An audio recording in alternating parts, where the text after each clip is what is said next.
Pandawa Patigalongan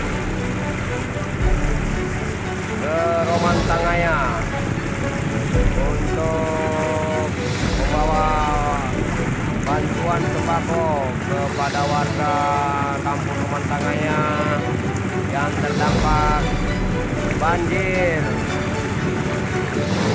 sekitar 82 rumah terhadap 2 kakak dan 328 jiwa warga kita di Roman Tangaya yang terisolasi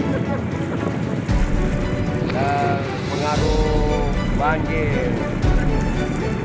Assalamualaikum warahmatullahi wabarakatuh.